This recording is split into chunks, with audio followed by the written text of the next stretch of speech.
We all have pet peeves. Mine is pedal squeak on my drive unit. I'm going to show you 2 ways to fix that today. One's temporary, you got to redo it every once in a while. The other is hopefully permanent. Stay tuned. Welcome back. If you're new to the channel, we cover kayak modifications, spin, and fly fishing. So poke that subscribe button so you don't miss anything.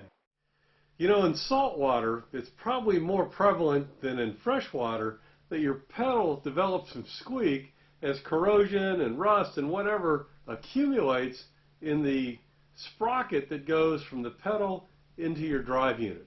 Well, I called the Jackson guys to find out how they recommended to fix it, and let me show you that right now. It's a temporary fix, but it works. First thing to do is to prepare your work area. I'll put a piece of plastic, a garbage bag, down right here to collect the stuff that's going to end up dripping off.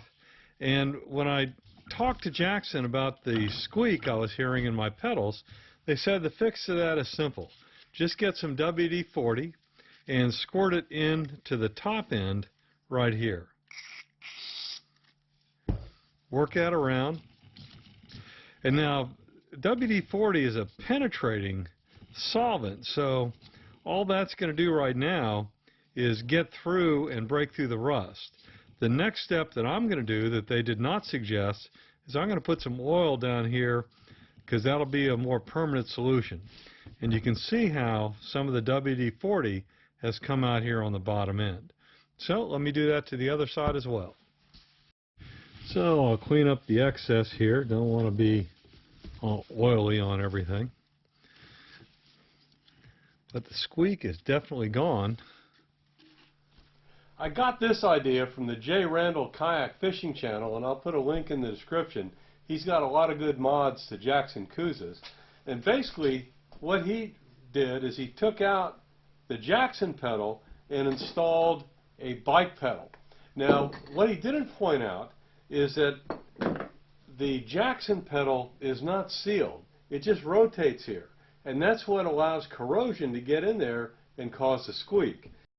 So my theory is that if I get these good bike pedals that have a sealed bearing, it'll keep the corrosion out, the salt water out, and I'll be able to never have to maintain these pedals again.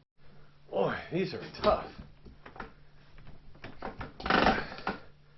If you do this on yours, note on the video which way I'm turning.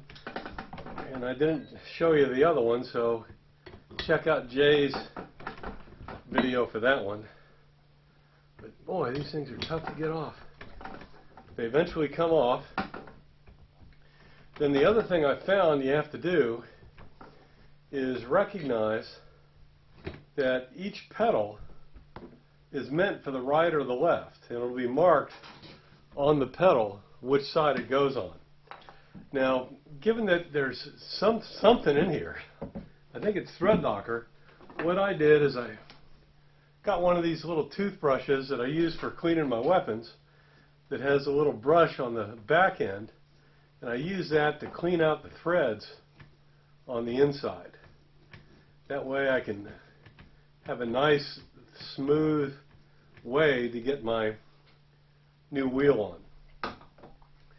Now, one thing you need to look at, of course, is which way the threads are going. That's why these are right or left. And sure enough, they match up. So this is a left thread, left side. And I'll pay attention to that as I put this back on.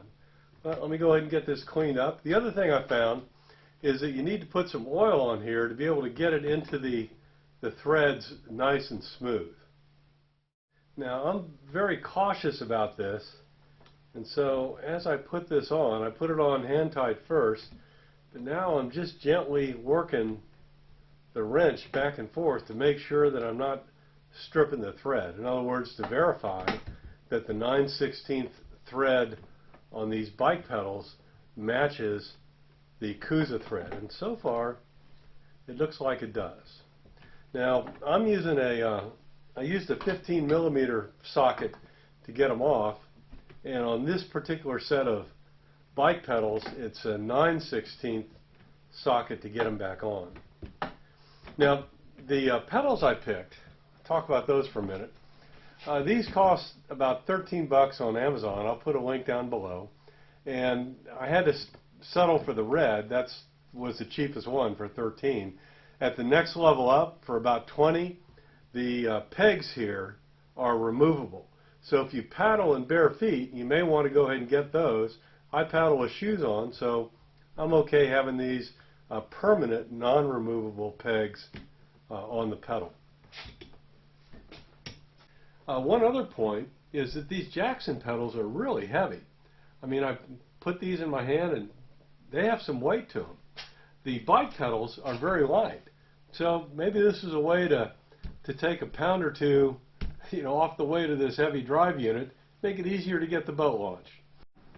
Okay, tighten this last one down here, get them all snugged up. Okay, I'm good to go. We'll see how it goes when I take the kayak back out, and I'll report in a later video on whether these sealed bearings actually made a difference. Did they eliminate the squeak? Whew. So, have you ever done a mod to your pedals on a drive unit to eliminate the squeak? Or do you have other ways to eliminate the squeak other than what I showed you with the WD-40 and the oil and the sealed bearings? I'm all ears, because these pedals do start to squeak after 20 or so hours on the water, and I got to fix them every time. Don't want to do that anymore. Throw in the comments. Thanks.